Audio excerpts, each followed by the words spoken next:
Hey. Hello, we're here. We made it. Yep. For the technical Sorry, difficulties everybody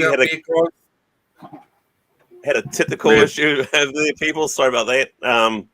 Everything's going good all day, all weekend. Complete meltdown. Must have been the storm we'll be having in New Zealand here. Crikey. That's not good, eh?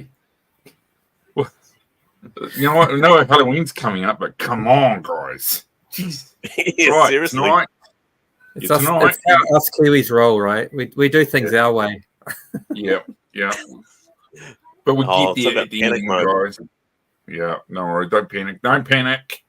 All right. It's all good, bro. We got Liam. Oh, yeah, he's hiding. You want to line it up, brother? Nice. We are live. Hey, Lamb. Konnichiwa. Konnichiwa. Hey, Lamb. Oh, it's Trigger. Hey, it's me. I found the right stream. Okay, guys. Oh, yeah. Oh, my gosh. We're on. Oh, we're on. Disaster. And over here in New Zealand, mate, as you know, it's Labour weekend. So it's a long weekend. Yeah. That'll be it. So you wouldn't believe I had this weekend planned out. It's like excellent. The girls are going to go camping. I'll finish painting up the kitchen. It's all good. And then they decided, oh no, it's going to be raining, so we're going to stay home. Oh, okay, cool. We did some gardening. That's all right. That's cool. We did it in between the rain. That's perfect. Ooh. Get ready to do the live stream, and I decided to do cooking, and the cooking took ages, and I'm sweating bullets. I'm rich. I'm like, I've got to come out here and do this live stream. Hopped on the laptop. Nice. The laptop says, "You need to." It's all good. Went on the live stream behind it, and it was my mic was going in and out, and it says, "Oh, you need to reset your computer, your laptop." I was like, "Oh, you're kidding me! I've got about 4 minutes to go for this live stream, and this laptop takes ages to reset." But we're here now.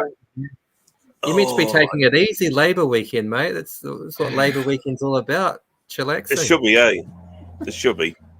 But I remember being in New Zealand. Labour weekend is notoriously has crap weather. Like, I guess it's spring and it's still very changeable. And I think people plan to go out camping and get outdoors after the winter. But generally, I remember usually Labour weekend was pretty hit or miss. Yeah. Like, we're from Hawke's Bay, so we actually had four horsemen, 4 days off. Oh, but now true. Army anniversary day. Yeah, because we had on Friday it was the show day of Hawke's Bay anniversary, and then on Monday it was Labour. So we used to get 4 days off. Yeah, on my case, 4 nights off. And nice. Hawke's Bay was pretty good actually over the long weekend, over Labour weekend. Oh, it's always Hawke's Bay is always hitting. It's actually. It was 28 over there today. Yep. So where about you from, Phil? In New Zealand. I'm a South Islander, so I'm a sheep shagger from down south. Hometown. My hometown's Nelson. Oh wow.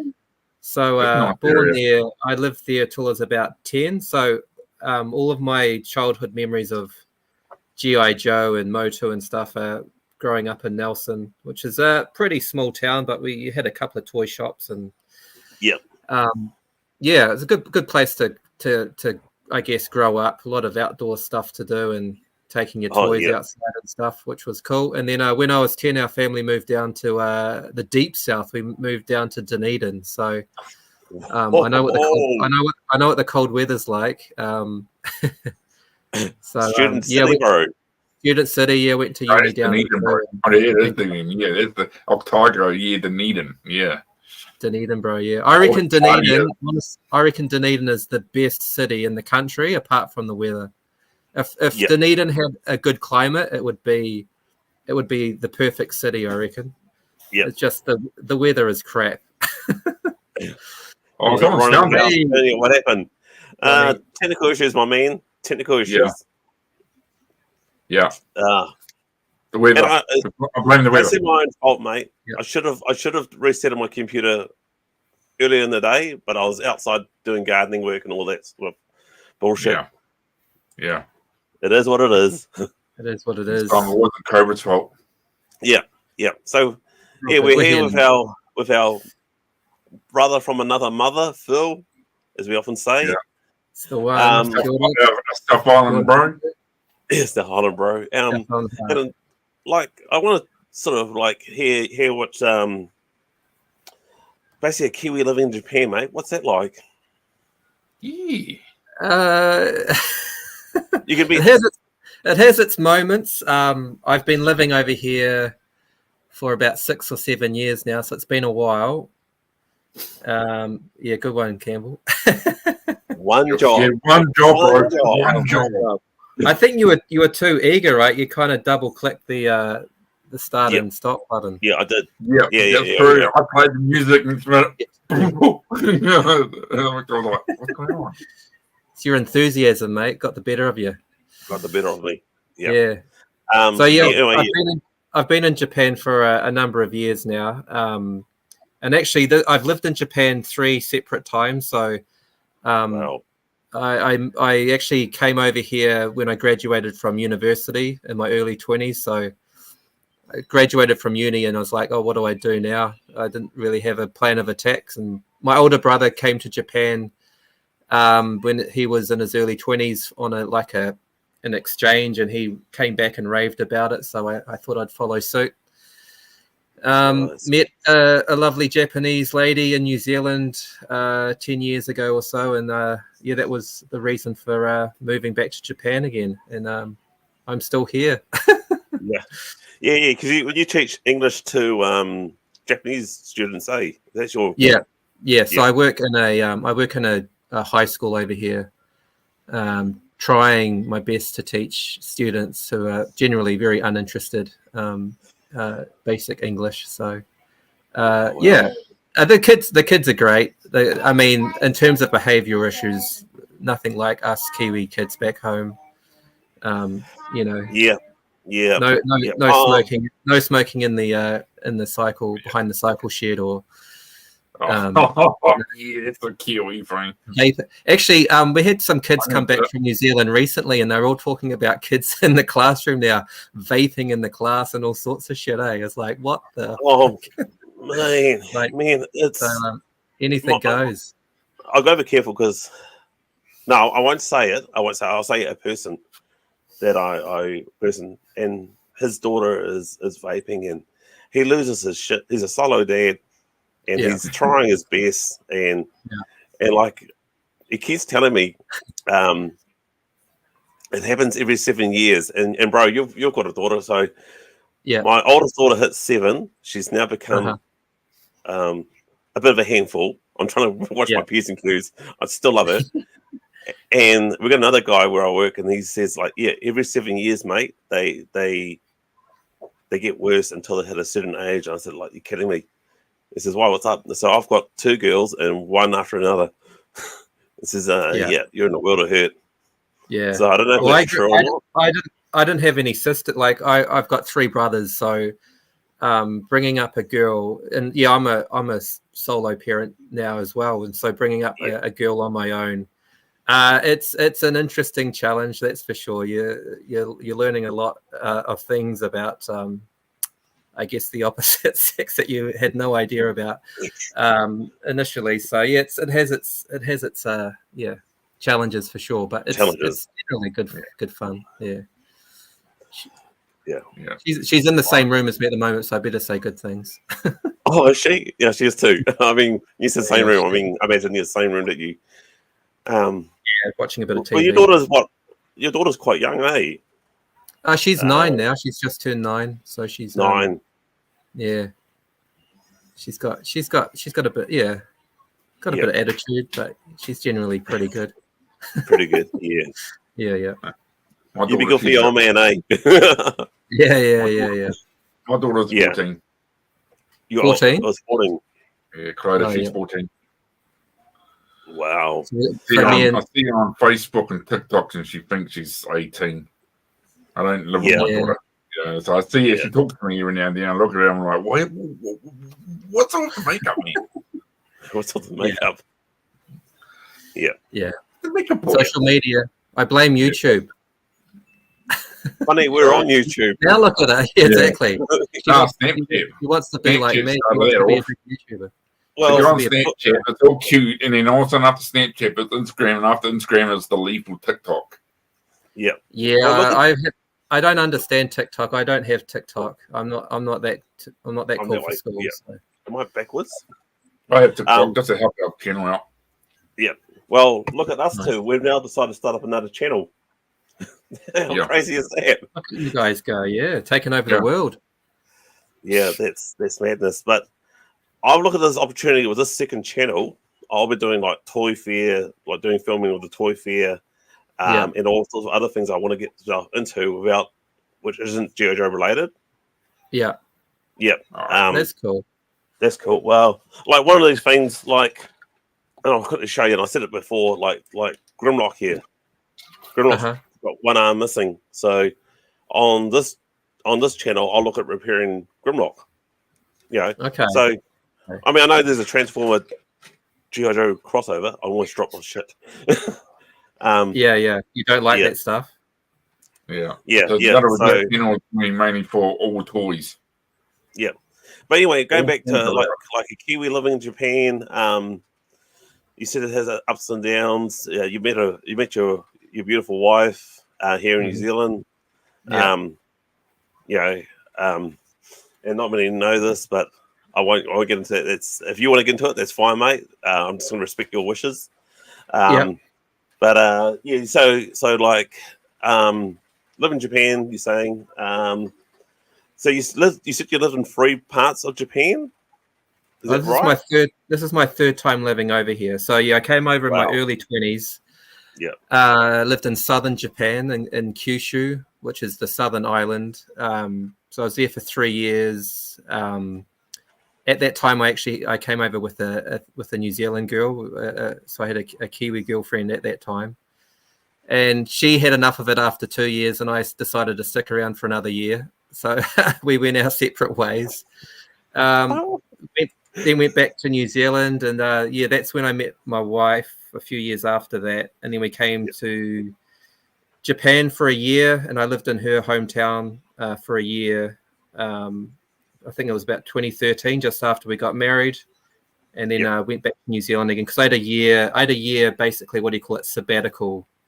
God, I sound like a professional rugby player or something. I had a year sabbatical from my job in Auckland. I was living in Auckland at the time. So I had a year off and came to Japan and lived in her hometown. And we went back to New Zealand, and then my wife got pregnant, and she's like, I want to bring up the girl in Japan. So we came back again. So I've yo-yoed around a little bit.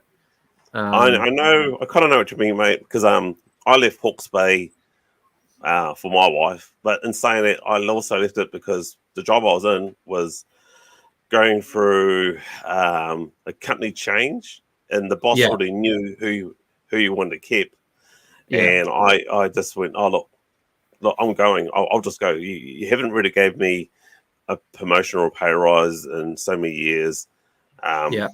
I'll go, and he wouldn't accept it until the following day, and then he offered me, like, there you go, here's a pay rise, there's the promotion. I said, no, it's too late. It's just too late. And I also saw the company, I think about 4 years after that, it just went bust. So I know the signs. I could see the signs that it was going, but leaving town for another woman, which let's not be woman, leaving town for another partner, can sometimes be the world of good, if you know what I mean. Hey, I'm with you, bro. This is what exactly I did. I came to Wellington.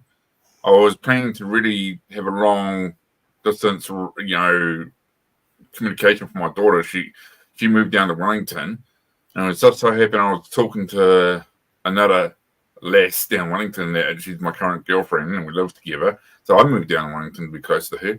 So and it was a world of difference for me. It changed me. Got a good career now. So moving is sometimes healthy and good. I mean, it does have its challenges over here, but I don't no regrets whatsoever. Like I've experienced so many amazing things over here, and in terms of being a toy collector, it's a bloody fantastic place to live. Compared, not to sort of talk down to Kiwis in New Zealand trying to build up their collections, but it's way more limited back in New Zealand in terms of what you can find. I've got to say, watching a lot of your toy shops that you've gone to, man, I am absolutely jealous, but also I'm proud and jealous. I'm proud that you're going out there and doing this. Like, wow, man, this guy's onto it, man. And then I look at the toys and like, wow. But then I'm also thinking to myself, what is that? What is that prices compared to New Zealand prices? What is it? The exchange rate, if you know what I mean. Well, the thing at the moment is the Japanese yen is so weak. Like, if I think it's almost like $1 is about 100 yen at the moment, and like back in the day, it was like $1 was about 70 or 80 yen. So it just means things seem a lot, because I'm still in my head, I still convert to new Kiwi dollars because that's just what I'm used to. So when you do the conversion rate at the moment, it comes out real cheap over here. The problem being is that I think the world has woken up maybe, and they've realized that Japan has become really cheap. So I've noticed that actually prices have also gone up, like especially the carded Takara G.I. Joe vintage stuff that I used to buy 3 or 4 years ago for like 50 or 60 New Zealand dollars. That stuff has kind of gone up to almost double that now, just because people have gotten wind that it is cheap to get that stuff over here. So it's just supply and demand. So more there's more people, I think, buying from outside of Japan, which has like bumped up the prices of that sort of thing. So it depends what you're collecting. Like Star Wars, there is so much Star Wars over here, it's ridiculous. So if you're into Star Wars, I've been a great place to be. I'm wanting to go to Japan for a long time to visit for a holiday. I would love to go down. Actually, talking about South Japan, it's beautiful there. It's tropical. Japan? Tropical. Yeah, I've been told that Japan down the south area is so beautiful. It's more tropical, more close to the equator. But then, as I said, my girlfriend said, let's go up north where the snow, that's beautiful too, I've been told. I've been wanting to go there for ages. But Star Wars, I want to go shopping. Yeah, mate. Yeah, or you could, jump on the bullet trains. You can get around the country pretty quick. You can get from the top to the bottom in half a day or something. Whoa. That's what Adam did, on the bullet train. Old Shark Eyes. Yeah, I had a great catch up with him. I think it was in March that he came over here. Yeah. So we caught up in a toy shopping area in Western Tokyo. He was a bit late. I think he got a bit stuck in traffic, or he got the wrong train. I know he got the wrong train, and he ended up in a complete wrong part of Tokyo. So we had a meeting time, and like he sort of messaged me sort of half an hour later saying that he'd gone the wrong way or something. So he was a bit late meeting me, and I had a couple of beers on the street while I was waiting for him, but he got there eventually, and we had a good wee look around. We didn't end up buying anything because we'd met each other for the first time, so we were just catching up and shooting the shit a bit, and the toys were kind of a bit of a background thing, but it was awesome. We went and had a couple of beers together afterwards and stuff like that. So he's a good lad, and so I always say this whenever I'm on a stream. Definitely welcome to any guests or visitors over here. If you want a place to crash, I've got a couch here, and I can sort of help you out in terms of if you're looking for accommodation or parts of the country or toy shopping you want to go to. Just let me know. I'm more than happy to help and have a wing man or woman to go toy hunting with. I'm trying to save up. I'm trying to make a promise to myself, either 2 or 3 years time, either Joe Fest, if I can't afford that, go to Japan, and if I can't afford that, it'll be Aussie. At the end of the day, I'm going somewhere. But so what would be the best bet? Would be to go to the States via Japan, go straight up, and then from New Zealand, and then hang a right to the States after that. I'll go to that. Yeah. Joe Fest is something that I'd love to do as well, and I've had a few people like Zazel and Adam as well has mentioned to me, you know, let's do this. Let's get some more Kiwis and Aussies over there and show the Americans how we do things or how we drink or whatever. Catch up with all of our buddies in the States. So okay. I'm pretty good guy, Ronnie. I don't know if my couch is big enough for both of you fellas, but we can see what happens. Boy. Yeah. I'll probably walk. I'll sleep on the ground, mate. I'll sleep outside. Sleep on the tatami mat. Yeah, bro, you sleep on the ground, bro. You're epic snorer. We'll figure yeah. Sorry about that. But no, actually, I'm kind of a lucky boy because my girlfriend, she heard about this and she's like, "Yeah, I'm keen to go to America. Yeah, good idea. Let's do this. Let's go on a holiday in America." I'm like, "Oh, that's cool." I'm like, geez, I'm lucky that she's all keen for it. You know, she'll go shopping. If it happens, bro, and this is a big if it happens, we're going there with empty suitcases, all right? Yeah. Oh, shit. Yeah. Oh yes. Yeah. You gotta have gotta fill those suitcases up, man. Yeah. Fill it to the brim. Yeah. Oh, shit, yeah. You said about toy collecting, eh? So you collect Motu, G.I. Joe, Dino Riders. That's right. I've got a couple of figures here. Dino Riders is one of my big passions. Yeah, that's a commando. Yeah, I don't think I've got that guy. He's very cool. Yeah, love my Dino Riders. Yeah. And they, that's cool, man. Yep. Tiny little figures. They're even smaller than G.I. Joe 3 3/4. I think they're only about 2 inches. Yeah, because I used to have like Spearhead's son. Look, Daddy. Yeah. Daddy, what are we doing? Mini me. Daddy. Yeah. I actually got it in a. It's how you use it, right? Yeah, I won him, and I think I got another figure too. He's got like a cobra head. I can't seem to find him, but I won him in an auction lot. So I'm quite cheap, and I see an auction lot on Trade Me. So to the people outside America, Trade Me is kind of like New Zealand's version of eBay, which is quite deadly. You can spend it up a lot, especially if you get on the piss. You get on the piss, and next thing you know, you brought yourself I haven't done it, but I had a workmate that's brought himself a TV, and he says, "I don't know what my wife's going to say." Yeah, you definitely after a few drinks, you definitely get a bit braver on the bidding on the bidding button, right? You kind of go out of your comfort zone a bit, and you wake up in the morning, you're like, "What?" I completely banned myself of doing it last time. I turned into a crazy monster man. Oh, you're not gonna beat me now. Push your button. The person's gone over the 150. I'm like, ooh, I'm gonna go 250 on your ass. Next minute. Funny thing about Trade Me, I know this is your moment, Phil, but funny thing about Trade Me, so my wife and I were at a mate's place, and I said I had this auction going on to the mate's husbands. You know, the wives goes with the wives, and the husbands goes with the husbands. Yeah. And he goes, "Oh, what you bidding on?" I said, "Oh, I'm bidding on a 10 G.I. Joe." He says, "Oh, look, we'll put it on the big TV and just go from there."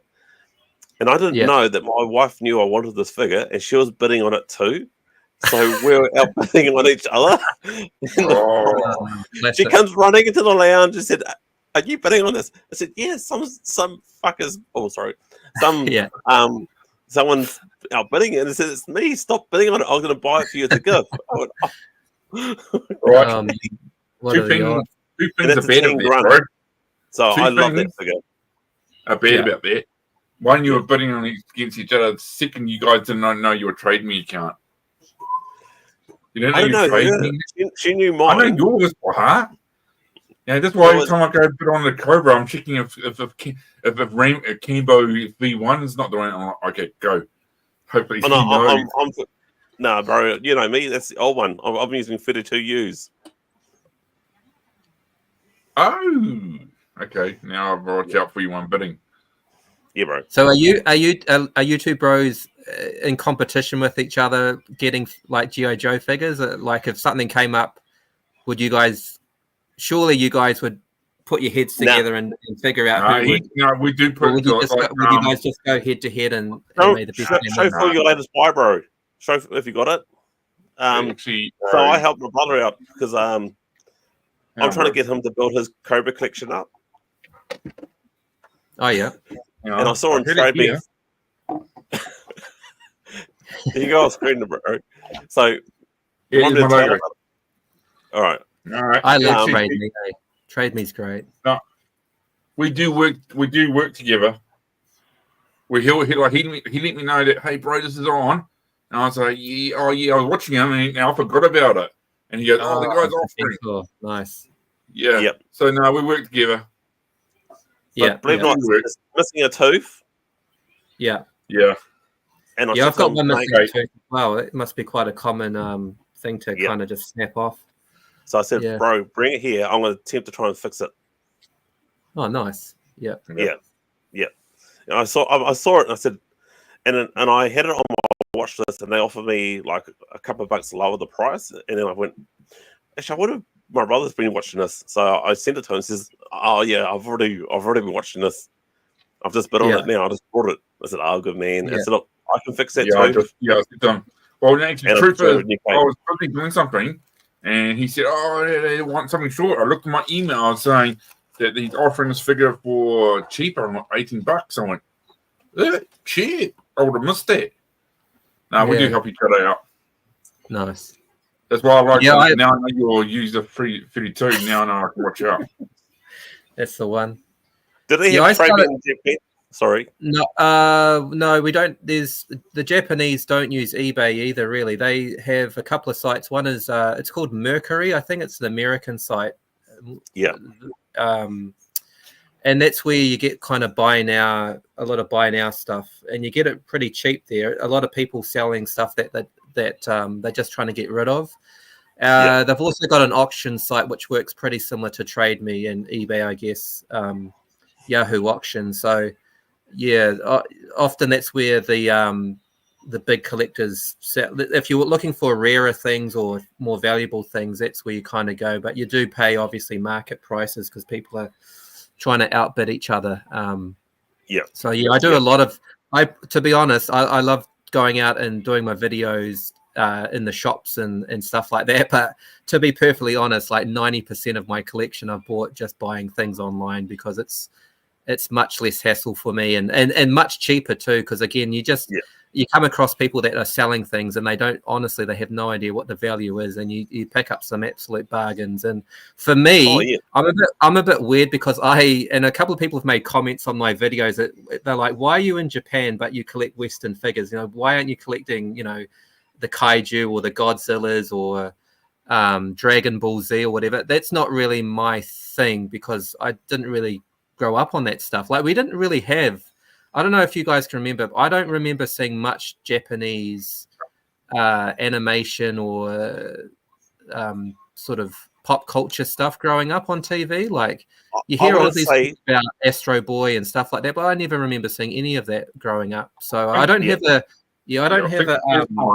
nostalgic came up when the Dragon Ball Z came in New Zealand. I think pretty much that was the first time we saw that sort of style, Yeah, right.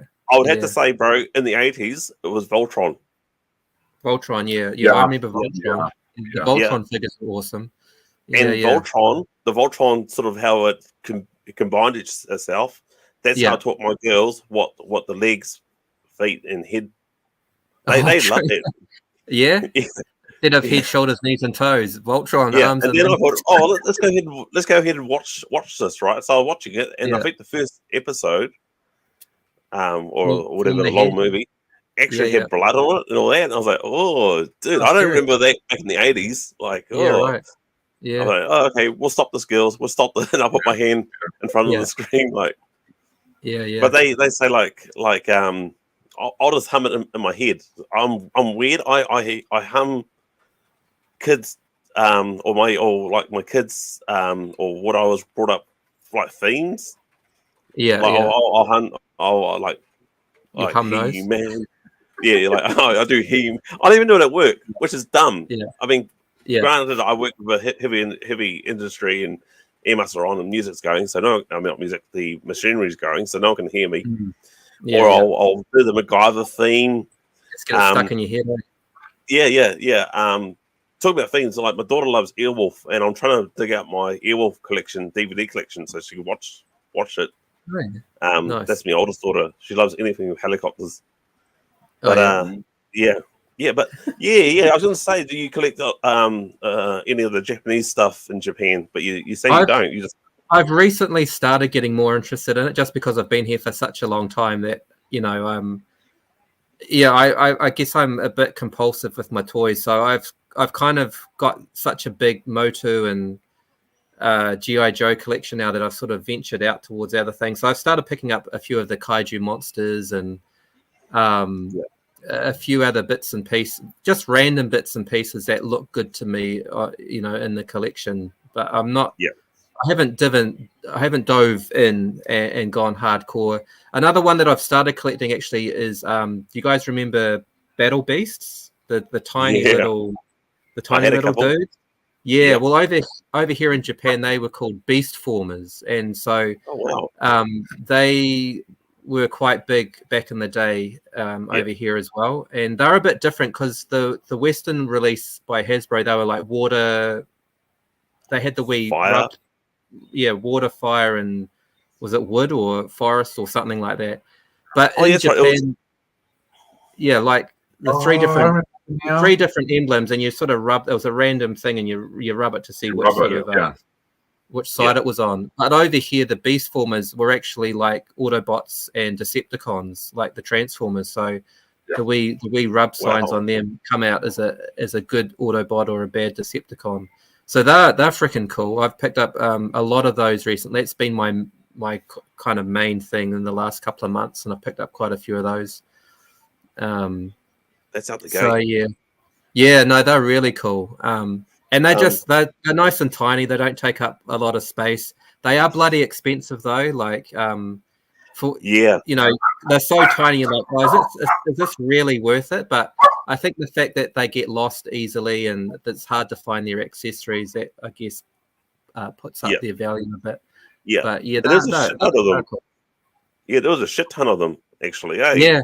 There's probably almost 100 odd figures bought out, I think. Yeah. The guy that I deal with in New Zealand, Steve is his name. He gets a lot of stuff from America and all that, and then he sells it. I know the guy. Yeah. You do? I know you. I think I know. Yeah. I'm trying to be respectful and not mention last names. Yeah. No, you're good. I actually started collecting in Japan.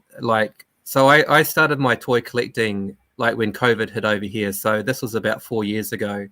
Wow. But I caught the bug so hard that I wasn't just looking for figures in Japan. I was jumping on Trade Me. I was buying figures, and I bought a few figures through the guy that you just mentioned through his Trade Me.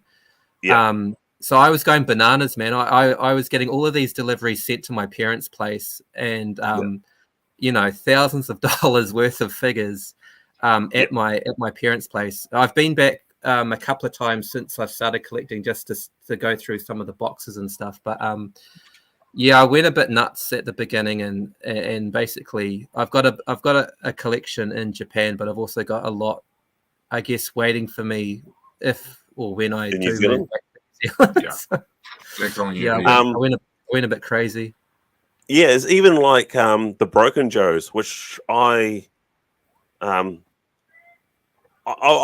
either semi-mint, Broken Joes, or like beaters, like basically body parts. And even then on Trade Me, like during COVID, I couldn't believe the price that went up. So then I think my wife brought me the Ultimate Guide to G.I. Joe, the 3rd edition. And I could not believe the prices, and this is done in US dollars, of course. I could not believe the prices of them, and that was before COVID hit. And I was like, "Wow, okay." If that was worth that much then, now due to COVID, because I suppose everyone was stuck at home, being bored, and just I think a lot of people picked up the hobby during COVID. I've heard it so many times that I'd never ever thought. I didn't even know, to be honest. I never even thought toy collecting was a thing like pre-COVID. It never crossed my mind. I never thought people did it. And I think, the lockdown happened and I just was bored and I just started just searching random things online and just stumbled across old action figures. I was like, damn, it kind of just whacked me for a six, that nostalgia. So that's just how it started. And I haven't looked back since. I thought it was going to be a short-term thing. I thought it was going to be a phase that I'd just go through during COVID, and COVID would finish, and I'd snap back into the real world again. But no, you definitely catch the bug, and it's an awesome movie. I still enjoy it as much now as I did before. It's just money and space, I guess, are the biggest issues. Yeah. Well, that's true too. Space. For me, space. I just don't have room. I want to get into it. I wanted to get into it, and I want to get into it hard. But then when I go and purchase, going to get something, it's like, and my girlfriend and I, we saving up to get a bigger house, so it's like, wait till get a bigger, more room, something better, It's like, and then it's space. There's no space in these brand new houses in New Zealand. I don't know who designed them. Well, I mean, Japan, the apartments are notoriously tiny. So yeah. I've got figures hidden in cupboards in the kitchen, and boxes all over the place, and you kind of forget where things are half the time. But well, that's the thing. Like collecting is such a big thing over here. Like it's way more mainstream, obviously, than in New Zealand. Like in New Zealand, it's a pretty minor hobby, I guess, but there's a lot of people that do it over here, and I'm like, where do you put all this stuff that you collect? Because I'm outside of Tokyo, so my apartment's slightly bigger than probably what a lot of people have in Tokyo, but again, where they put that stuff, I have no idea. Maybe in the toilet or something. See, with me, my passion of Japan came from before I got into this. I was big into cars, Japanese cars. I'm still with my cars, but I've got all these great legends here, and I'm like, how they store the cars and all that is like these in Japan. It's not unusual to have a car enthusiast to have about 10 cars, and where they put them is amazing. Well, everyone pretty much drives a new car over here. Like they must buy a car, drive it for, I don't know, 2 or 3 years, and then they just flop. They get sent over to New Zealand. Yeah, all of the cars. Like the car that I drive over here is about 10 years old, and it looks so dated compared to what everyone else is. Joke. Yes, I've heard you say that when you'll be watching some of my videos on your bike. So obviously you've had your phone on your handlebars of your push bike. Yeah. That's the one. Yep. I must admit, I do that. I don't watch it. I listen to it as I'm driving because I obey the law. I do. Yeah. Always. I listen to mine when I'm at work. I try to catch up on anyone's stream in my headphones, and I listen to like an iPod. I don't watch you. I listen to you guys. Yeah. It's hard to keep up, eh? Like it's it is. I have so much going on. Who are you listening to? I'm saying I'm listening to such a Troy fan or such a fan. And I'm like, okay. Yeah. Hey, just a quick question there, Phil. I mean, not a quick question. Yeah. Because as long as you want, what's the thing you miss the most from New Zealand and Japan? Ooh. Is it LMP? LMP. Yeah, buddy. LMP. Food wise, I miss a good like roast lamb, like that's what we're having tomorrow. A roast lamb, bro. I would kill to have a roast lamb with mint sauce. I miss my meat pies, but I found a shop recently over here that has they're Australian. They're not nearly as good as a kiwi pie, but I found some meat pies over here, so that's keeping me happy in that regard. I miss meat pies. I love my pies. Yeah. That's always the first thing I go for when I get off the plane in New Zealand. I'm straight to the pie shop and pie shop. Yeah. Yeah, straight to the dairy or whatever, to the BP, and grabbing a pie. And what is your top pie? Like steak and cheese pie, mince pie, what? I'm a mince and cheese guy. I do like my mince and cheese. Yeah. But yeah, bacon and egg. Oh, anything. Really? I like a good kumara pie too. Oh, yeah. When I was living in Auckland, there was this bakery around the corner run by this Chinese family, and they had these kumara and mutton pies or kumara and steak pies, and they were like they could like, you know, they could you could put them down as a doorstop probably. They were heavy as, and they were just full of like beautiful filling, meat and kumara. Kumara is sweet potato for anyone else out there. But food-wise, you can't go wrong in Japan. Really, like you can't complain about the food over here. But you do miss stuff. You know, your home fish and chips. Talk about pie. Down the street, we've got a bakery down the street that does roast pie. Oh, nice! Yeah, really? Yeah, roast. You can have different type of pies, roast pies. Yeah, that's always a treat. Nice. Just jumping onto Lamb's point there, I was shocked when I came back in January, and me and my daughter were like, we're going to go for a pie. We're at Auckland Airport, and obviously the airport's probably the worst place in terms of prices. They were charging freaking $9 for just a basic mince pie for $9. But we bought it. We were so desperate. We're like, there's no other options here. So, you know, our gift cost card, $9. Yeah, that was a big bin pie. Because I think when I went up to Auckland, to Auckland, we were, my girlfriend and I were just about to take the flight back to Wellington. What should we eat? And we ended up having McDonald's because the pie was about that. It was a big tin pie. Bro, what about? I was shocked how expensive New Zealand is. Like, oh yeah, you know, I've got my brothers over there, and you know, it's bloody hard. And I full credit to toy collectors in New Zealand, because I would imagine you have to really be careful with your budgeting to be able to afford, you know, once you've paid off your rent and your expenses and stuff.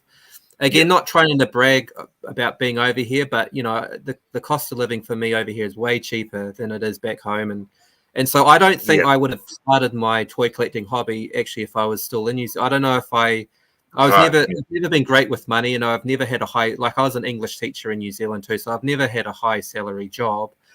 And living in Auckland too, I just don't think I would have had the finances to do it. I would have had to be very savvy about how I was doing it. Whereas over here, I don't really think too much about it. Mate. I've got there's a lot of stuff that I see on TradeMe, and I'm like, nah, I'm gonna leave it alone. In saying that, there was a couple of things that came in last night, and I've got to quickly go over and pay for them. But they were like they've got a new thing on TradeMe called make an offer. So I made an offer, and the guy accepted for both items. Sweet. But yeah, getting towards Christmas, because my wife's birthday is at Christmas, so I've got a budget for the toy fair next month, and that's it. I'm not going to go over. There's no way I will let myself go over. I'll get the cash out beforehand, and then that's it. And if anything isn't spent, I'll just put that cash back in the bank. But yeah, the cost of living is incredible, mate. It is really like you're looking at, for a family of four. I mean, we don't go to out very often, but let's just say McDonald's for a family of four, roughly $50 to $60. Yeah, I'm going to say that. That's nuts. And just two of us. I would either.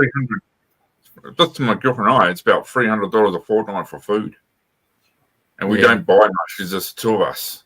Yeah, she's a school teacher, and she's Greek, and she was talking to her family in Greece, and like, you know, the teaching over there, the living costs, teaching get paid more, and teaching and living costs is way better. And actually, here's a question I'm going to ask you, Phil. The thing is, we're talking about going over to Greece, but I was worried about the language barrier. How are you finding language barrier when you first went to Japan to now? That's a good question. Good question. Great question. Yeah. I was absolutely lost when I first came over here. Again, in my early 20s, before I had a Japanese partner and stuff. I never studied Japanese at high school or university. I think Ronnie in the chat there, he's mentioned a couple of times that he studied. He's smart. He studied the language, I think. But I had zero clue. So I was literally, when I got over there, I felt like a 5-year-old again. Like I was going through, practicing how to do the characters. I had a wee notebook, and every day I would just repetition. Because the problem with Japanese is they've got basically three alphabets, and they kind of mix everything together. So the number of characters and stuff that you've got to remember is just fucking impossible almost, unless you're an absolute genius, which I'm not. So yeah, it wasn't easy. When I first lived in Japan, I was in the sticks. I was in a small village, so I was the only foreigner in quite a wide area. So it was kind of sink or swim. I had to learn just from trying to start conversations, or people starting conversations with me. It was probably a good environment in terms of I didn't have any option but to it took a long time. And even now I'm by no means fluent. Like I get lost so often. And I get myself into a bit of trouble with language barriers and stuff like that. And you'll see on some of my toy hunting videos that I get a bit lost and end up in places where I shouldn't be with half naked girly dolls and stuff like that. I was going to say, I think if you don't take things too seriously and you laugh it off, the Japanese are pretty good at realizing, okay, this dude is a white fella from New Zealand. He's pretty simple. He's a gaijin, so they give you a bit of leaning, space. Cool, right? It's all good. Yeah, it does drive you crazy sometimes, and sometimes you're just tearing your hair out and like, what am I doing here? But overall, I can't complain about it in terms of a country to live in. It was like me today. I bought a new van imported from Japan, New Zealand. Oh yeah, and everything's Japanese. And I'm like, okay, I know it's got Bluetooth on it because it says Bluetooth. So here we go. Go to settings. Okay, everything's Japan. Okay, I remember settings. Google Translate. Google Translate. Your best friend.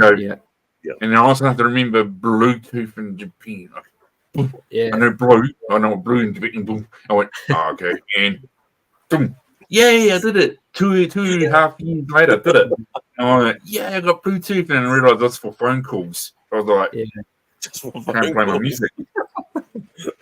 I'm going to sound like an old fart. I'm going to sound like an old fart because obviously when I first came over, so the first time I was over here was 20 years ago. So this was pre-smartphones, pre-social media, and old school. Now thinking about it, I'm quite kind of proud of myself in terms of how I managed my way through it, because I don't actually know how I did it. Now you get so lazy now because you can just whip out your phone and take photos of things and it will translate things for you, and it's so much easier now. But the problem is you get really bloody lazy. Like I'm so lazy in Japan because the technology helps me out, and especially for toy hunting as well online. Obviously everything's in Japanese, but you can just highlight things, hit translate, and you kind of figure things out. So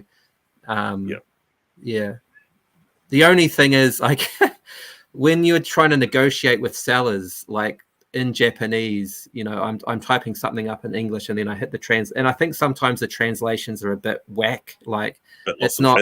You get lost in translation and they come out a little bit weird, and I think the seller comes back to me and they've just got question about like what the hell do you want here, or what are you trying to get out of me? So I think sometimes I've made mistakes with the translations and stuff, but I don't know much. Sorry, I don't know much Japanese. Sorry, I did study Jiu-Jitsu for a while, and I do remember this. And to this day, I don't know what exactly we were saying. So it goes like this, and if I got it wrong, I do apologize. So it goes, Shiken, Harimachu, Daikomyo, Sensei Nire, Harimaregas. Yep, I've got no idea I know what sensei means. That's teacher. But what it means, I have no idea. It's one of the things we have to sort of like basically have to say before we start our classes. I wish I could help you. I know for a fact that after we say that, like a lot of us got a beating. So maybe you said to the sensei that you wanted to kiss his daughter or something. I don't know. The best one is when you don't get a beating, but you get told, "Okay, Quentin, come up there." Oh no! When you get an example, next month, bend over, spank. Yeah. Because I studied Ninjutsu for the art of the ninja for about 4 years, bro. 4 years before I blew my knee. Yeah. I switched over to Aikido. My younger brother, actually, it's kind of a family thing. Like my younger brother also has a Japanese wife. He came and taught English over here too, and he does Brazilian jiu-jitsu. Nice. He's a teacher actually. He teaches it. He's got a dojo in Nelson, and his Japanese is actually much better than mine. But yeah, it's a bit of a family thing. We've all got the bug. So I'm just I'm the last man standing over here. That's the only thing. Did you say Black Dragon Jiu-Jitsu? Sorry? What did you say it again? Black Dragon Jiu-Jitsu? Brazilian Jiu-Jitsu. Brazilian. Oh. Yeah. Sorry, because I used to do Black Dragon Jiu-Jitsu, and I was like... like a squirrel. No, I'm playing Limo, yeah? Liam, Echo, it's your fault because you just came out of that. And I saw Jiu-Jitsu. Get something. Yeah. But I was wondering how would you cope with language barrier, but using technology these days does help. Yeah, but I mean, I can have basic conversation. Like I can have a decent conversation with my colleagues at work and stuff, but I can't have deep political. Not that I'm into politics, but nothing beyond like sports news or very superficial stuff. I'm not really a deep guy anyway, so I'm fine. One thing I'm learning from my girlfriend how to speak Greek. It's not as important to go over to Greece to learn Greek because there's a lot of English people over there. It's the food. It's the food. That's the language, and I've already got to make Greek coffee, so I'm already halfway there.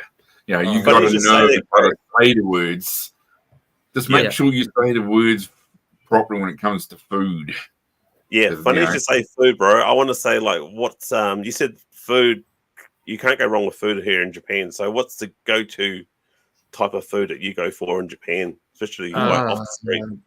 Bro, you can't go past a bit of sushi. If you like, I don't know, boys into your raw fish.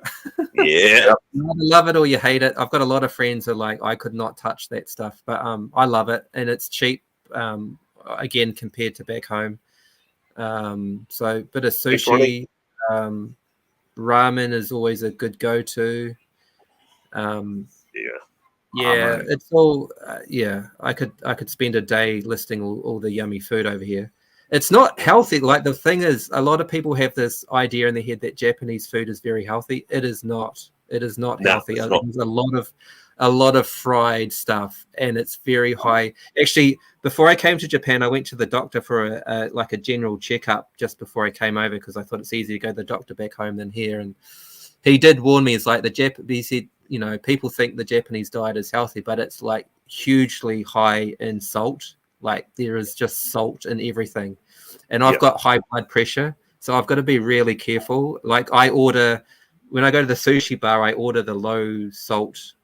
There's a low salt option of soy sauce, and soy sauce is one of the worst things in terms of salt and stuff. So, it's not as healthy as people make it out to be. It's funny you should mention it's unhealthy. I just got this information out by the World Wide Web about X from Demolition. So you know how he was saying that they brought in Crush Bro because he had a heart issue. Oh yeah. No, he was doing a lot of see Sorry, Ronnie. Ronnie. So he was doing a lot of tours to Japan, and he loved his raw fish. So that he ate too much raw fish that had the mercury in it. Oh yeah. So he had to retire, and literally the doctor said, like I said, you can't go over there and consume any more raw fish. That's it. You can't do it. You know, you basically got to slow down. Apparently, you do have to be careful about that. Yeah. I mean, lo and behold, like he's like X has outlast Crush, hasn't he? Unfortunately, so that's why Crush came in Demolition, and X was like a manager. I didn't know that until I'm quite curious because I go like something will come in my head and I go, whatever happened to X? And they and then off there you see an interview of X saying that he contained like mercury poisoning because he loved the raw fish type in Japan. So is that basically true too? Is that basically? I think so. I have recently read that you do have to be a bit careful with how much fish you eat. Because of that problem.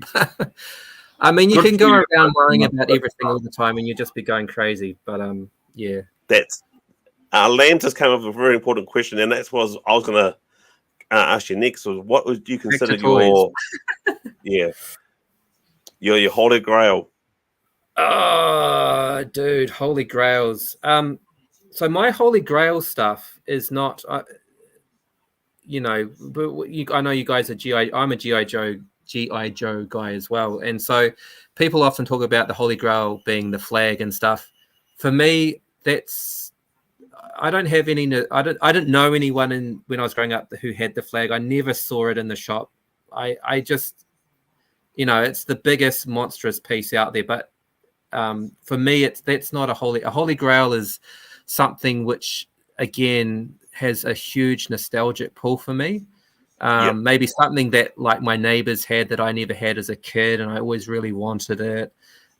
So like for GI Joe, my holy grails, and they're quite common vehicles actually, I would love to get the Tomahawk because I remember my neighbor had that as a kid, and I drooled over that thing. And my parents never bought us vehicles. I think they were pretty tight with money. They had a big mortgage, and so we got the figures, but we never got any of the vehicles. So I would love to get the Tomahawk. That thing just looks absolutely amazing, and the Night Raven as well. The Cobra Night Raven. I think they were both released in the same year, 86. I think those two would be just I'd be in heaven if I had those two vehicles. There's a guy here in Felden that was selling his, and he knew me. He says, "Oh, have you got some parts?" I said, "Yeah, sweet as." I work out a pretty good deal for the parts. Lo and behold, what I see on Trade Me, he's selling it like close to $300. The Night Raven. Yeah, bro. Yeah. I've got the movie. I've got the Rise of Cobra Night Raven. Yeah, and I'm happy with that. I passed on that one. I went pricey. Yeah. I can't get those in Japan because, so just to give maybe you guys in the audience a bit of background. So in Japan, G.I. Joe was released in 86, but they only released figures and vehicles, I think, from like the 84 to 80, no, maybe 83 to 85. So anything that came out after 85 actually wasn't released by Takara in Japan. So if you want to get something like the Stinger or one of those vehicles, they do pop up because they were actually released in Japan. But yeah, the Tomahawk wasn't, and the Night Raven wasn't. So that, I mean, you'd be very lucky if you came across that in Japan. It would be someone that had been over to the States when they were a kid with their family and brought it back to Japan or something like that. So yeah, I'll have to wait till I'm back in New Zealand, I think, to get those sorts of things. Another holy grail, just keeping on with Lamb's thing here, is back to my Dino Riders. I would love to get like a complete Tyrannosaurus Rex. That's like the big one. So I've got a naked dinosaur without any of the weapons or accessories. A naked dinosaur. I got a few naked dinosaurs. So I want to get him with a few things to cover his private parts. So I one had of my nicknames at work is T-Rex, so I can get naked right now, but I probably think I'll get kicked off. Fellas, my daughter's I just have to jump off for a minute. I'll be back very shortly. Sorry, no worries. We'll just say our Holy Grails. Okay, cool. So Liam and the people in the audience, so I've got to say that my Holy Grail would have to be the first G.I. Joe figure that our parents got for me.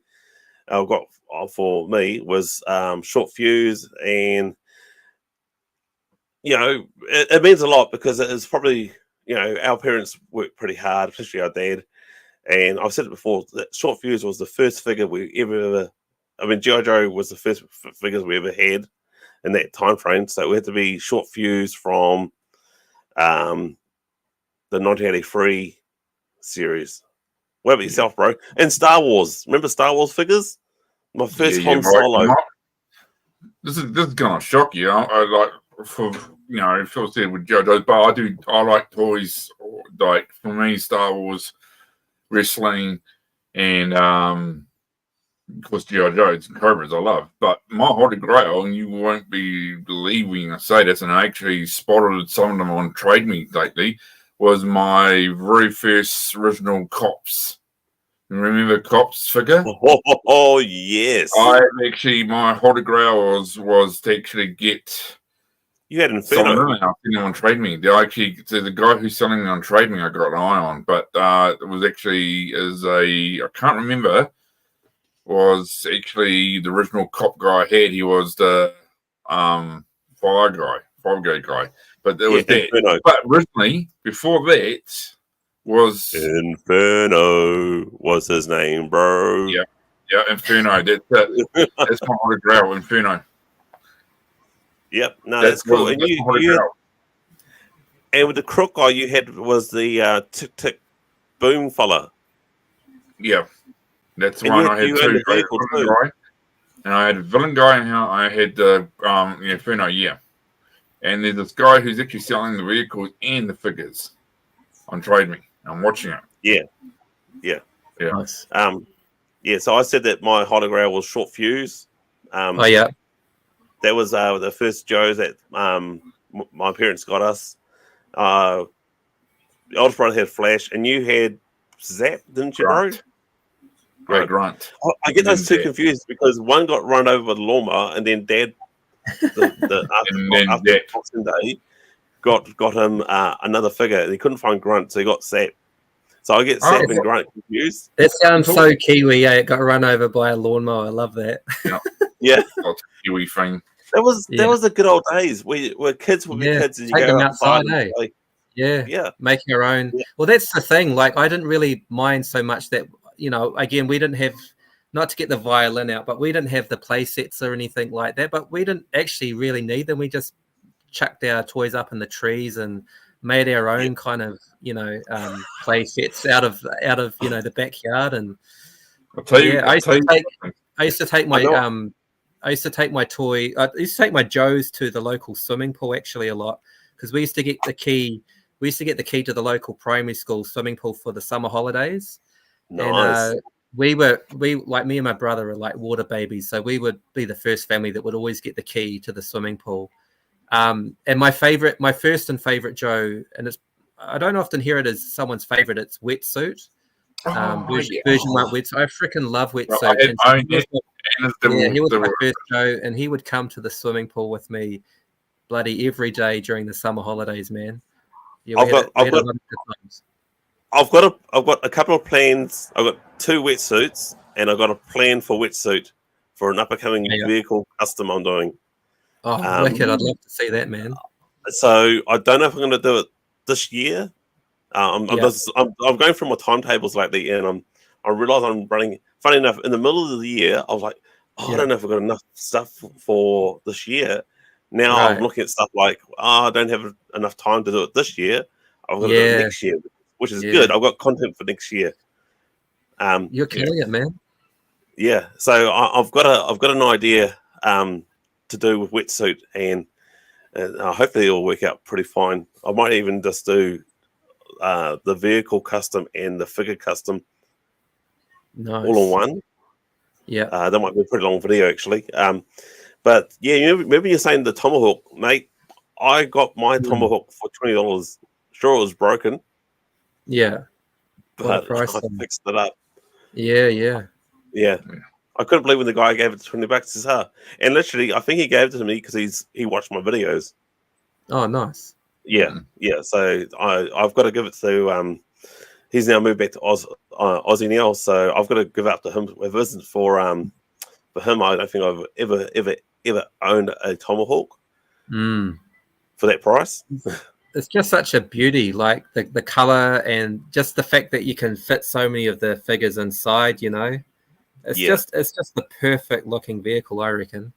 I think the fact that it was in the cartoon, it was in the Sunbow cartoon as well. I think I didn't read the comics much growing up. I definitely was a kid that watched TV a lot. So a lot of the characters and stuff that I like and the vehicles that I like are probably more based on the TV show than reading the comic books or anything like that. Yeah. I was the comic book and the cartoon. So we had to rent the videos, bro, to get watch movies. Yeah, when the old video shops. Yeah, remember them back in the day. There's no such thing as I can't remember if G.I. Joe was played on the TV in New Zealand or if it was all out from the video. It wasn't. There was Transformers, which was the same Sunbow, Hasbro, and there was Gem. Right. Yeah, Gem was the same thing, owned by Hasbro. Yeah, was it? She loves Gem. Who loves Gem? Oh, Stella, she loves them. Really? She was a big fan. Yeah, she was a mega fan. She's a toy fan. There was some in the Wellington Toy Fair, bro, that we should have, if I knew that. I should have. She was keen to go to Upper Hutt, but we got sick at the time. And I said, look, there. No, she would have bought them hard out. She loves That's an idea. Talk about toy fairs. Is there any toy fairs in Japan at all? Yeah, there definitely are. Not that I've actually gotten my ass around to going to any. There is. If I'll put a plug out. I'll put a plug out for a couple of a Japanese YouTube channel. It's an American guy. He's called Tokyo. He used to be called Tokyo Toy Bastard, but he changed the name of his channel because I think he was having issues with the name, obviously. So I think the channel name is now Tokyo Toy Banzai, and he hits a few of the toy fairs. I do want to get around to one at some point. I just haven't found the time to do it. Again, they're all in Tokyo, so I just have to get my way into Tokyo to do that. But I am going to Star Wars Celebration in April next year, which I'm really excited about. So I've never been to like a big sort of pop culture convention before, and Star Wars Celebration I think is usually in America or Europe, so it's the first time that it's going to be hosted in Japan. So nice, man. I know there's a couple of Star Wars YouTubers that are coming over, and I'm hoping I can meet up with some of them. And that's going to be awesome. Hopefully there'll be a bit of product to buy as well. Just going to say that also with this channel, we'll also be doing not only G.I. Joe, Star Wars, Transformers, any other toys that come along. Awesome. So it opens the floodgates for you, bro, and me. Well, I'll just show you in a quick moment. The world's oyster. What the hell is that? You can do magic tricks too, like disappear. It's your logo. Why is my logo there? Oh, that is a wicked logo, by the way. G.I. Joe's, wrestling, Star Wars, nice. Yeah, that's what I'll do. I basically go do around. And there's other toys I do, like I do die casts. Yeah. I must go up and do a that happened. That's bizarre. But how do I go onto a solo screen? So a solo layout. So I am doing this pretty soon on this channel. Oh, cool. So this is Wolverine, but what I'm going to be doing is I'm going to cut off these plastic claws and actually put in metal claws that can be removable. Oh, nice. So through my work, there we go. Hey, where'd my bro go? Yo, Joe. Quinnan. So yeah. Quinnan. So through my work, because I was sheep with a worker, I got stainless steel. Yeah, I am. Oh, there you go. Hey, bro. I don't know what happened here. You guys have switched positions. Let's see what happens if I stop the cam. No, it's you. Yeah, who's who? Who's Campbell? Who's Quinton? I think we got to put our barracks logo up, bro. I agree. I agree with that one. So yeah, that's coming up on the channel pretty soon. So I'll do the part of improving on him and fixing up the paintwear. I know I'm a G.I. Joe type of guy, but man, I love this figure. I'm not going to part with this figure at all. It's the same with Grimlock. I'm not parting with him. So I got given, I don't know if you know, Phil, I got given a whole heap of toys lately from this guy that moved, and his wife, he's having kids, of course, so his wife says, you got to get rid of your toys. Yeah. And he just told me to sell them. And I said, I don't really know I should sell them, mate, because if you come back and say I want them back, but he's telling me, no, get rid of them. That's pretty rough, getting an ultimatum. It's the toys or me. Yeah, so I got these from a workmate, or Warvie. So I told my workmate what I'm going to do, and he says, mate, I'm into it. Man, I'd love to see that happen. Beautiful. Wolverine with real claws. Yeah. Yes. So I don't know how stainless steel works out working on it. So I'm going to do that behind the scenes. I'm doing one claw and then just go for gold. Awesome. Yeah. You right there, bro? So this channel's not just going to be live streams, and it's going to be other content. Other content as well. Yeah. Cool. Yeah. It'll be live stream as well. But also I figured that the toy fair, because I don't think I love doing the toy fairs, but the toy fairs on my channel, the G.I. Joe channel, doesn't seem to get very, very many hits. Right. And it doesn't do it justice. So I reckon by doing this, where it does multiple other toys, would be like tickly boo. Yeah.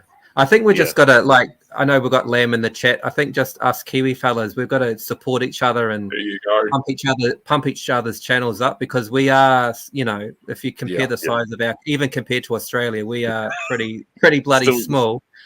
So we just got to support each other and, most definitely, mate. Most share each other's videos, and we're all doing good stuff. We just got to let the world know about it. I'm sure we'll get there. We'll get there eventually. But I'm not so worried about the number of subscribers. I'm doing pretty.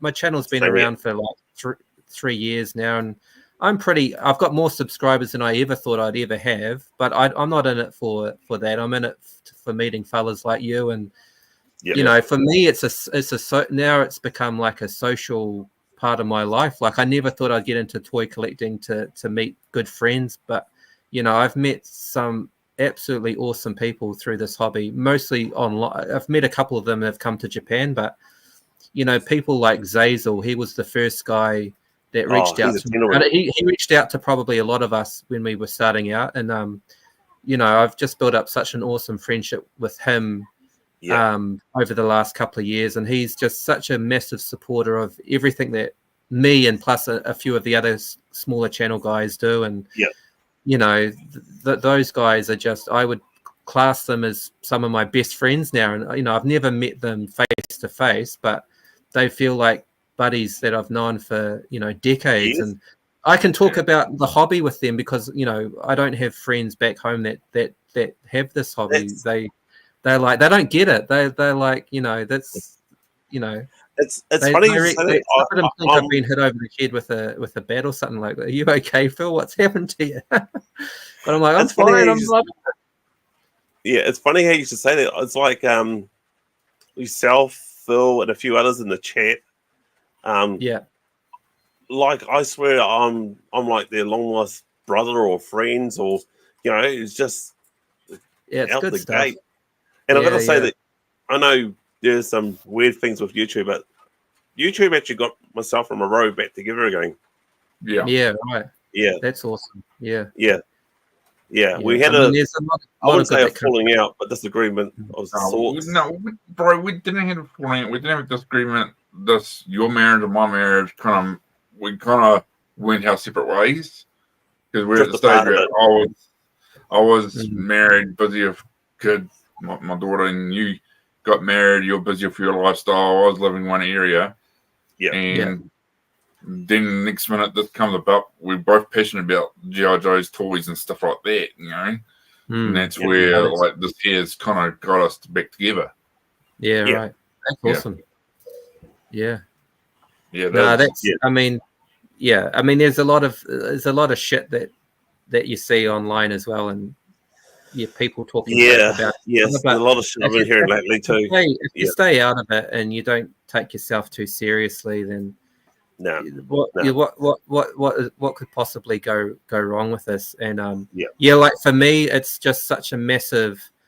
I'm in the chats a lot in live streams, and it's kind of like it's a social thing for me because I am in a foreign country where I've got a handful of friends. Like I've never been a person that has had hundreds of friends. I kind of keep to myself somewhat. I've got a small group of close-knit friends, and I'm happy with that. But I'm really happy that I've been able to find YouTube and this toy community and make friendships and communicate with people who are like-minded, who enjoy the same things, and talking about like probably the favorite thing that I like listening to is like people's childhood memories of buying and collecting toys when they were growing up and where they were and what kind of shops they went to and how their parents went about things. And you hear some funny stories of parents that wouldn't buy kids certain things, and I've definitely got a few stories about my parents.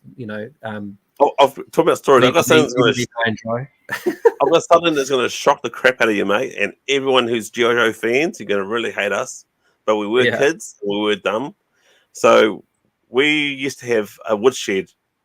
Hopefully my brother can remember this. So it wasn't much of a woodshed. So we used to plant our Joes. We used to get rope behind the wood, right? Yeah. Plant our Joes. Then pull the rope and have like an avalanche and see who came out and survived. I must admit that was childhood memories. It was fun, but me as now as adult collector, I like cringe. We used to do crazy stuff, man. Like we used to blow up the G.I. Joes with the what they call Tom Thumbs or Pohas. Tom Thumbs. Yeah, you pull apart the where the waist, where the O-ring is. You plant the Tom Thumb in there. You light it up. Boom. What we used to do. Yeah. What we used to do, sort of figures that stay in place like this. Yeah. The little army figures. Well, we have a battle field lined up, and we put we dig a little hole in the ground. We have firecrackers, and we go. We had battles. I remember that. We did those because we bought them just for that. Do you remember, bro, when I first got Tunnel Rat and it saw the TNT part? I went, I've got an idea. So I got all these firecrackers, and Tunnel Rat was making tunnels. So I would dig holes, put these Tom Thumbs firecrackers in there, light them up. Boom! It's a bigger tunnel for them.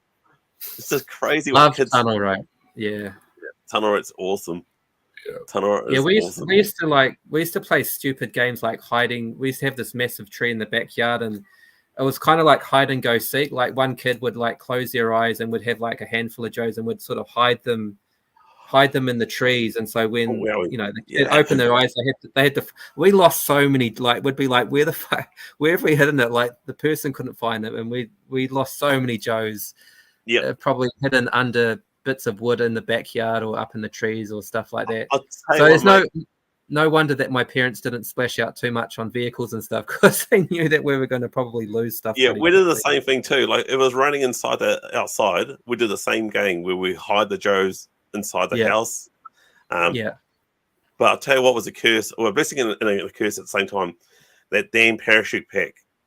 If it opened, not a problem. Yeah. If it didn't open, you've lost that Joe. Yeah. You don't know where it is. Yeah. To this day, we don't know where free fall is, bro.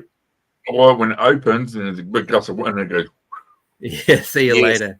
Yeah, see you later. The neighbor's house. Goes up the tree, but you never find it.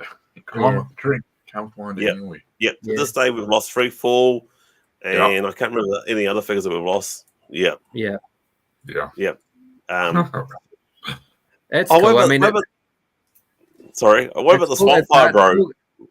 Sorry, we had the Dreadnought swamp fire in summertime, mate. We were outside and watching them change color, and we were like, well, we were changing to a red, they were changing to a blue. Yeah, I reckon we played with our action figures outside more than we did inside. I think, I don't know. We were just outdoor kids. Maybe it's a New Zealand thing. I don't know. It's cool to hear other Kiwi collectors, having that similar kind of experience of blowing up their figures with fireworks and stuff like that. I don't know if that's commonplace in other countries, but yeah. I would love to hear that one of these days, actually. So that could be I don't see kids doing it. You're outside playing with something. The destruction of G.I. Joe. What do you do? What's the first thing you did?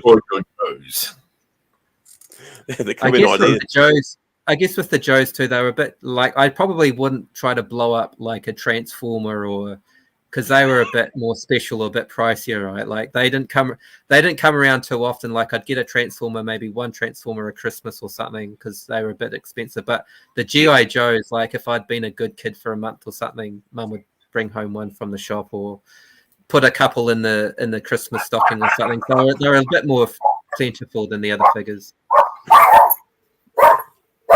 Whoa. We let the dog out. Oh, you're there. Well, bro, you all right?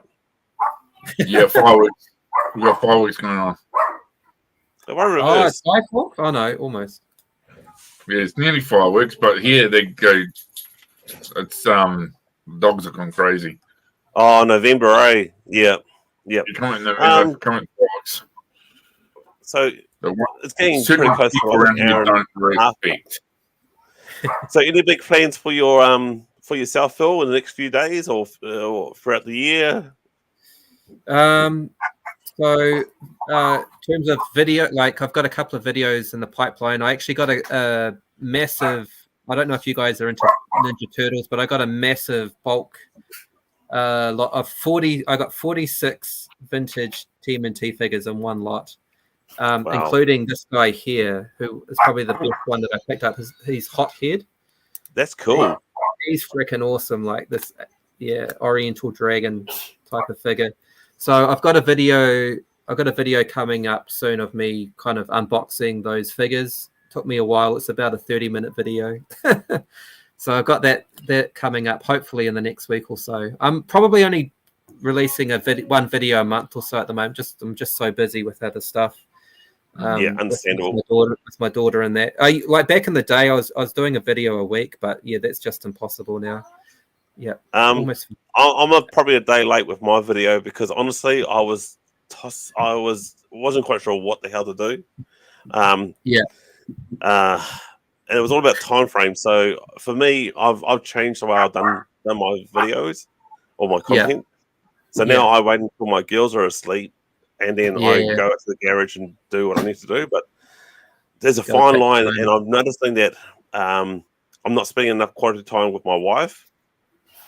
So how I used to do it last year is I used to do like straight after work on a Friday.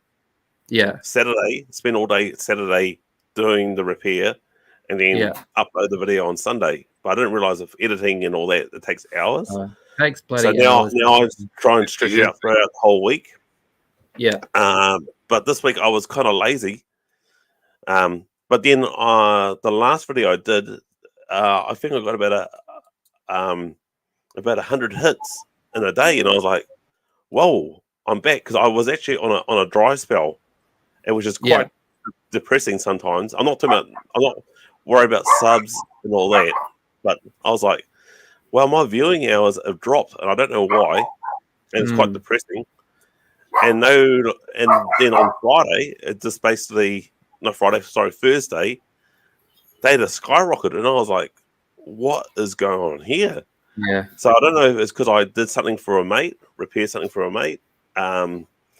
So because I was looking at taking this week off, and then I can't get my head around how YouTube works. I think it's probably best not to worry about it, because as you say, like you go through period, like I'd go through like a month where I'd get maybe 1 or 2 subscribers, and I'm like, what's going on? No one's watching my videos. And then all of a sudden, out of nowhere, I'd get like sort of 10 subscribers in a week or something, and I'll be like, what? What happened? I haven't released any videos. Or I think it just gets into the what do you call it? Algorithm where someone looks at something or shares something, and then it just sort of starts to spiral away. I've got no idea how it works. I probably should try and figure it out. Yeah, well, we're pretty much booked out next month. We did have someone, Carson, coming back next week, but he's got family staying over at his house, so he can't do it. I said, well, how about we do it in December, bro? The first week of December. Yeah. But we're looking at doing on the 10th about Movember. Do you know much about Movember? Yeah, so of course. We're not shaving this baby off. Go on. No. But we're going to talk about like our favorite Joes with mustaches, and a little bit about mental health, especially like I mean, YouTube is a funny thing, as you said. Yeah, YouTube is a funny thing where you'll be your endorphins are pretty high, and you're going through the ads, and then if you get hooked up, you can burn out. You burn yourself out. Yeah, if you keep kind of froze on us. You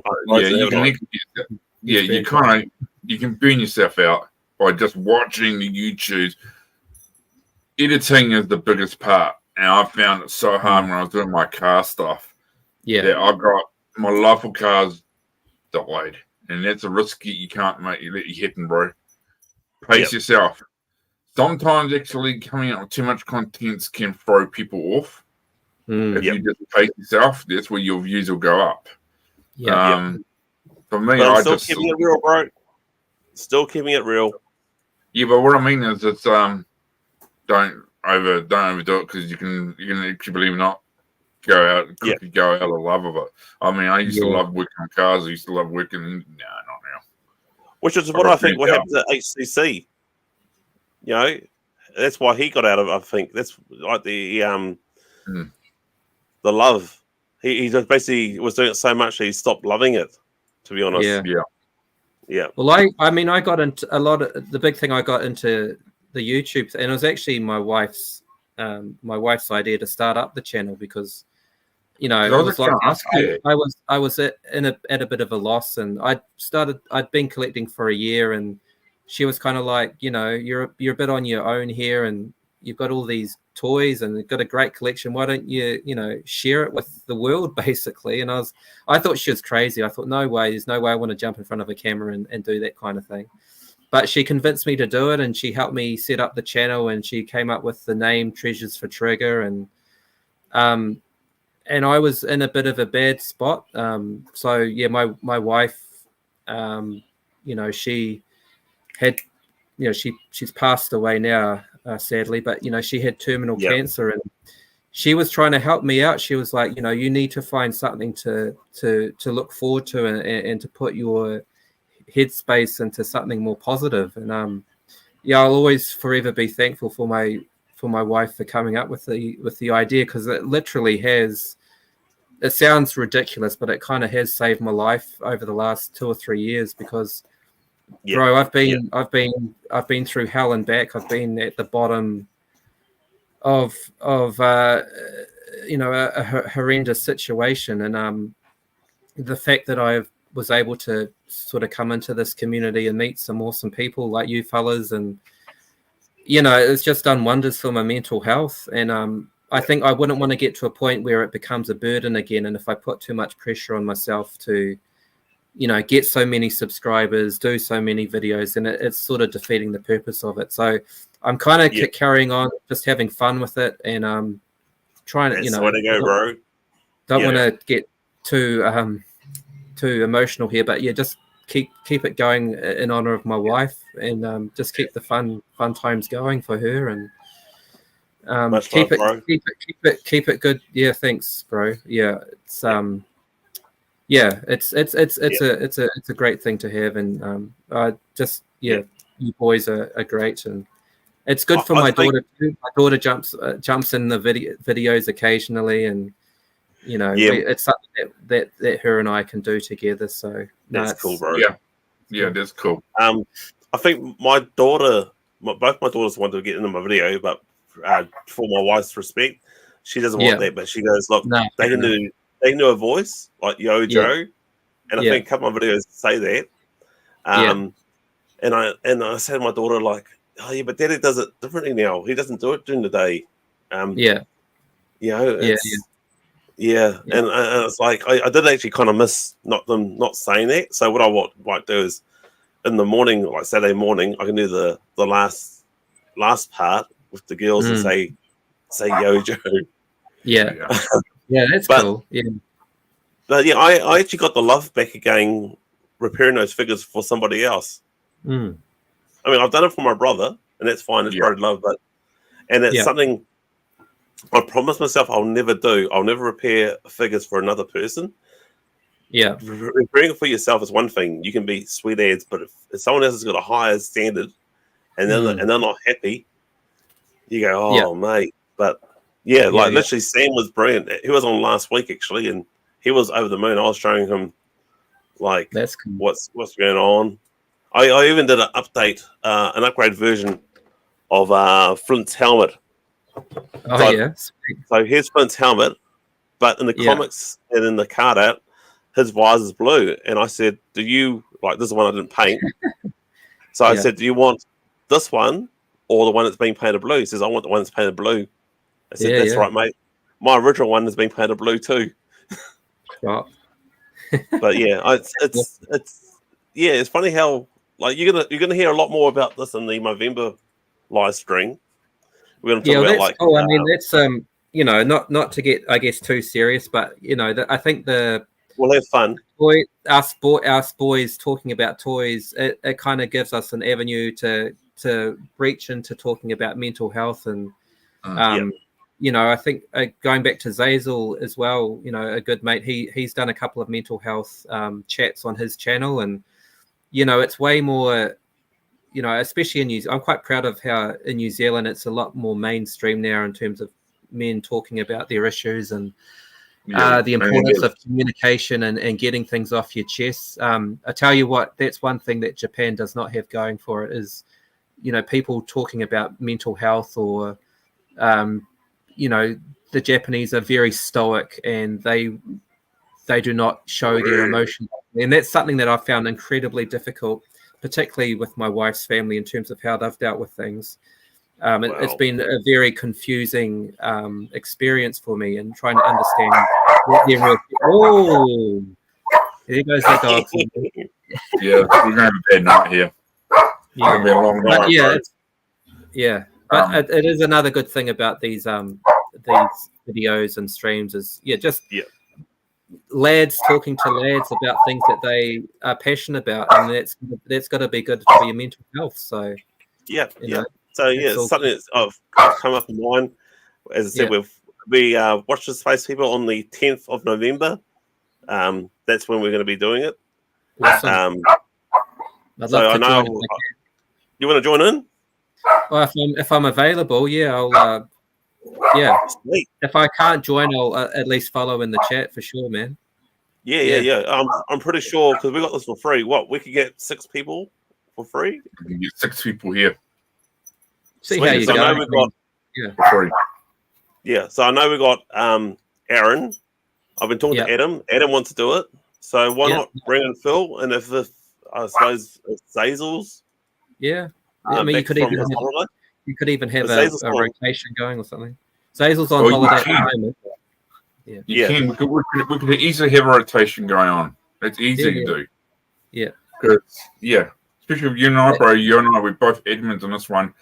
We can come off and on. We can sign in there. But yeah, that's easy. That'll be It's a on Sunday, bro. I got work the next day. Oh, yeah. Okay. Oh, so Awesome. Good stuff, but no, talking about mental health, that's something that's very close to my heart. That is, being a mental health nurse myself, and not only when I became a mental health nurse and all that, I didn't realise at the time I had a break and did a bit of truck driving, and I had a major accident that left me. I had to relearn to speak. Yeah, I had to learn to walk. And at the same time, my ex-wife left, so I had my 7-year-old daughter teaching me to speak, to walk, even to letterbox. Yeah. Wow. So now what I'm doing, just doing this here, has got my anxiety back to level where I can actually go out in public, I can be myself, I can be a clown like I used to be. That's Before awesome. that, That's cool. No, this toy stuff has been amazing. Great outlet. All right, man. I reckon we should end this. I better get my dinner ready. Get my little girl fed. But it's been awesome catching up with you, fellas. I'm glad we got the stream sorted out at the beginning. My bad. Well, my laptop bad. All good. All right, I bro. cut you off a couple of times because I've had other things on, but I'm really glad that we finally managed to get a date. Nah, that's okay, mate.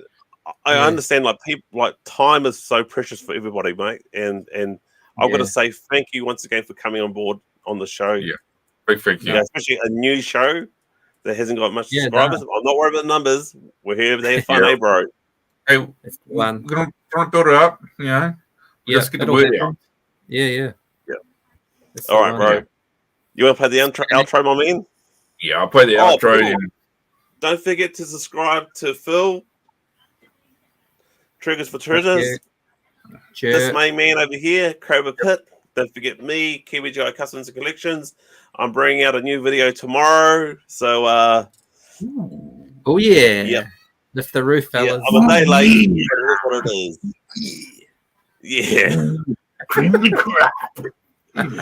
Right. Awesome. All right, bro. Hooroo.